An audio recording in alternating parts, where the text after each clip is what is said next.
So a very good evening everyone, welcome back to my YouTube channel. मेरे इस YouTube channel में आप सभी का स्वागत है। तो आज हम लोग देखेंगे कि जीएसटी में क्या लेटेस्ट नया अपडेट आया हुआ है, जो आई होप आप सबके लिए बहुत यूजफुल होगा, चाहे आप स्मॉल टैक्स पेयर्स हो या लार्ज टैक्स पेयर्स हो।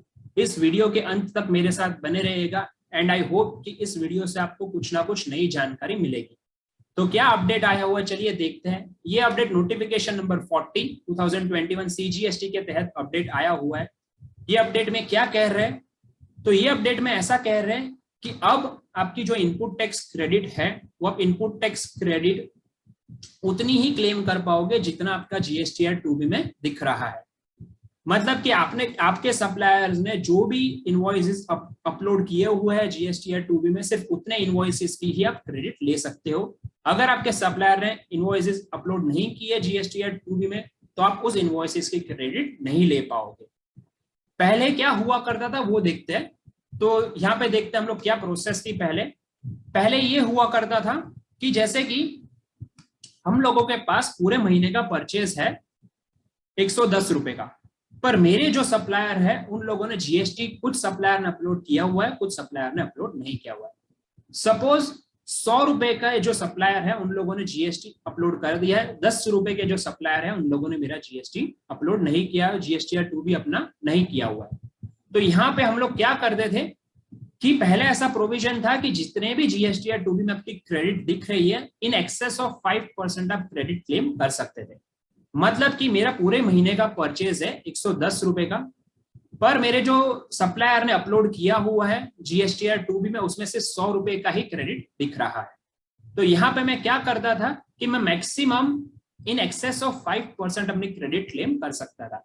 मतलब कि 110 का मेरा परचेज है, ऑनलाइन जब मैं देख रहा हूं तो मेरे को दिख रहा है कि 100 रुपए का क्रेडिट ही दिखा रहा है, क्योंकि 10 रुपए का जो मेरा क्रेडिट है वो सप्लायर ऐसे है जिन लोगों ने अपना जीएसटी रिटर्न फाइल नहीं किया हुआ है, तो ऑनलाइन नहीं दिख रहा है। तो यहाँ पे मैं क्या करता था, मैं मैक्सिमम 105 रुपए तक का मेरा क्रेडिट ले सकता था। ये पहले की सिचुएशन थी। अब की सिचुएशन क्या है, तो ये नोटिफिकेशन क्या कहता है कि अब आप no input tax credit shall be availed. वो इनपुट टैक्स क्रेडिट आप तब तक अवेल नहीं कर पाओगे जब तक आपके जीएसटीआर 1 में सामने वाले का जो जीएसटीआर 1 है उसने अपलोड नहीं किया हुआ है। चाहे वो इनवॉइसेस हो, चाहे वो डेबिट नोट्स हो, दोनों में से कुछ भी होगा। जब तक आपका सप्लायर अपलोड नहीं करेगा, जब तक जीएसटीआर 2B में रिफ्लेक्ट नहीं करेगा, तब तक आप वो क्रेडिट नहीं क्लेम कर पाओगे। तो इसका ये मतलब हो गया कि भले ही आपका 110 रुपए का परचेज हो, लेकिन आपके सप्लायर ने अगर 100 रुपए तक का ही जीएसटीआर 1 में अपलोड किया हुआ है, तो आप 100 रुपए तक की ही क्रेडिट ले पाओगे, भले आपका एक्चुअल परचेज 110 का हो। यहाँ पे जो कॉलम है, ये कॉलम आपके जो इनपुट टैक्स क्रेडिट होती है 4A कॉलम है, ये 4A। इसमें जो आपकी इनपुट टैक्स क्रेडिट होती है ये आप यहाँ पे क्लेम करते हो जीएसटी रिटर्न में। तो यहाँ पे आप जो क्रेडिट क्लेम करोगे वो सिर्फ उतनी ही क्रेडिट क्लेम करोगे जितना आपका उस पर्टिकुलर मंथ में दिख रहा है।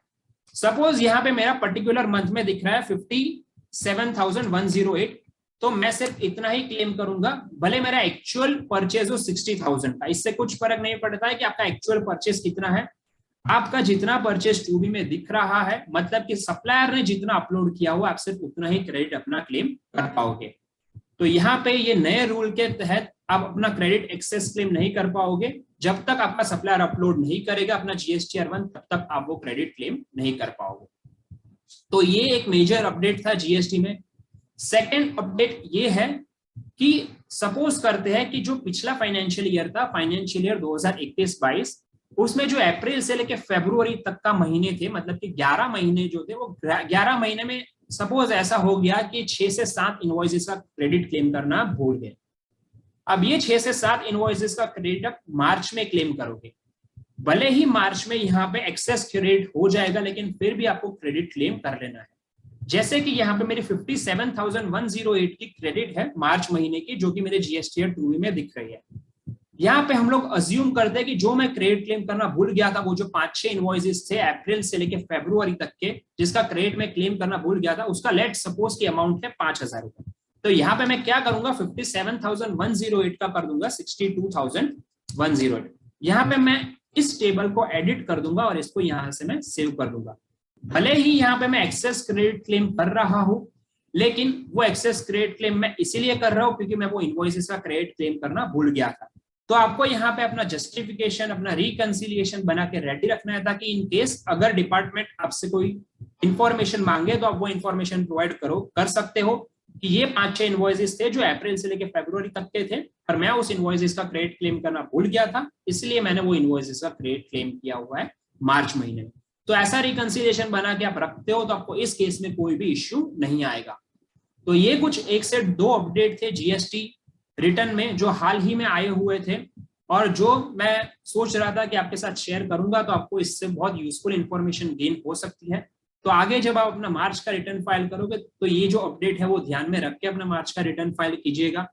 एंड आई होप कि ये जो अपडेट आज मैंने आपको बताया वो आपको पसंद आया होगा। अगर ये वीडियो आपको पसंद आया हो तो जरूर से इस वीडियो को लाइक कर दीजिएगा, कमेंट कर दीजिएगा, शेयर कर दीजिएगा और सब्सक्राइब भी कर दीजिएगा, ताकि ज्यादा से ज्यादा लोगों तक ये मेरी इंफॉर्मेशन पहुंच सके और वो लोग इस वीडियो से इंफॉर्मेशन गेन कर सके। तो आज के मेरे जीएसटी वीडियो में सिर्फ इतना ही था। सो आगे भी मैं आपके लिए जीएसटी के रिलेटेड या इनकम टैक्स के रिलेटेड जो भी नए नए अपडेट्स आएंगे वो मैं शेयर करता रहूंगा। मेरे साथ बने रहिएगा। आज का मैं मेरा वीडियो यहीं पे एंड करता हूं। So goodbye everyone and have a good day.